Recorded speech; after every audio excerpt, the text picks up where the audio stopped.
Alors voilà, nous sommes en novembre. Tu commences peut-être doucement à entendre Mariah Carey dans All I Want for Christmas sur les réseaux sociaux. Peut-être même que tu chantonnes déjà des musiques de Noël, comme celles qui te rappellent tant de souvenirs, avec la famille, ton proche, tes collègues, tes amis. Et sans le deviner vraiment, dans ta tête, tu crées déjà ta playlist de Noël. Mais j'ai une question pour toi. Ta playlist de Noël ne pourrait-elle pas être aussi ton héritage sonore ? Et si ta playlist de Noël servait aussi pour ton enterrement ? Bienvenue dans la saison 5 de Sweet Papy Podcast. Et si je te disais que dans l'accompagnement de fin de vie de nos proches, il existe parfois des instants comme suspendus où tu découvres une force en toi que tu ne soupçonnais pas. Alors avant que mes souvenirs ne s'effacent, pendant 60 jours, j'espère devenir ton miroir. Celui qui éclaire tes choix, tes fragilités, ta façon d'aimer, que tu sois aidant ou professionnel du soin. Alors abonne-toi pour ne rien manquer de ces instants de passage. Alors avant que tu t'étouffes dans ton chocolat chaud, laisse-moi t'expliquer. Je sais, c'est fou. Et pourtant, en 2024, 65% des Français favorables aux obsèques laïques ont exprimé le souhait qu'on fasse leur musique à eux, celle qu'ils ont choisie, pas les Ave Maria par défaut. Autrement dit, on veut que notre dernier moment nous ressemble. Et peut-être que ta chanson préférée de Sia ou de Stromae fera pleurer, mais de tendresse. Moi, je me souviens du jour où j'ai préparé la playlist pour Sweet Papy. Oh là là, je me suis dit quand même, tu es podcasteuse, tu aurais pu tout préparer à l'avance. Et là, tu n'as rien à 3 jours de l'enterrement. C'est pratiquement la première chose que les professionnels du funéraire te demandent après la couleur du cercueil. Alors j'ai voulu choisir des airs appropriés. Et puis je me suis rappelé de lui en train de taper du pied sur du jazz, de Glenn Miller à Ray Charles. Lui qui les avait tous vus en concert aux États-Unis dans les années 50. Et dans ce moment suspendu, je te confirme que tout le monde a souri à travers les larmes. Parce qu'on l'a entendu lui, on l'a vu lui, pas un rituel imposé, mais son empreinte, son tempo et son humanité. On croit que les obsèques doivent être tristes, uniformes, silencieuses. Mais non, elles peuvent être vivantes, vibrantes et surtout pleines de symboles et de musique.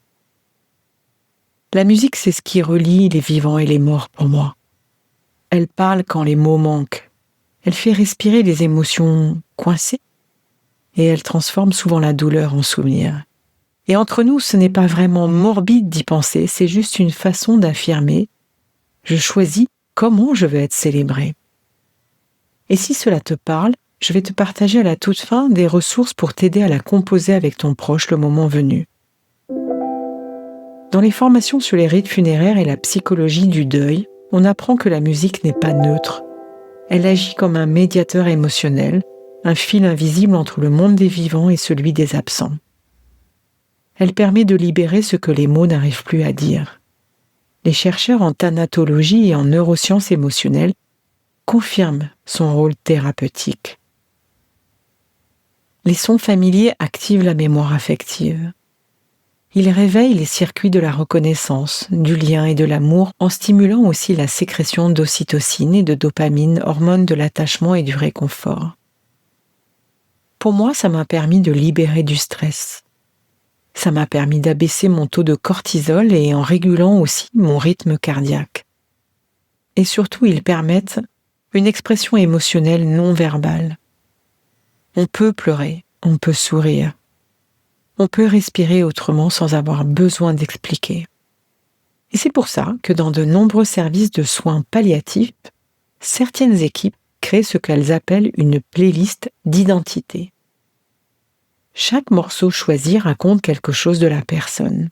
Un souvenir, un voyage, un amour, une blessure, une fierté. Ces musiques deviennent alors une empreinte sonore de vie. Une trace qui relie encore ceux qui restent. Mais ça n'existe pas tant que ça à la maison. Les études en accompagnement du deuil montrent aussi que la musique joue un rôle majeur dans la réintégration émotionnelle. Elle aide le cerveau à réconcilier la présence et l'absence. En entendant un morceau aimé, le corps retrouve un peu de la présence perdue, non pas dans la chair, mais dans la vibration. C'est un ancrage sensoriel, une fois de plus, qui permet de revisiter les souvenirs sans être submergé.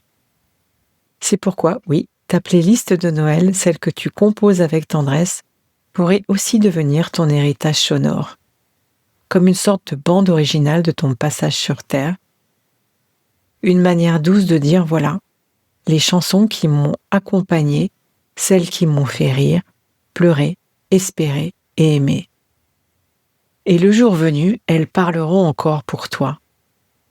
La musique ne s'éteint pas avec le corps, elle continue d'agir dans le cœur de ceux qui l'écoutent. Prends un papier et ton appli Spotify, par exemple, et note la chanson de ton enfance, celle qui te fait sourire, rien qu'en l'écoutant 3 fois.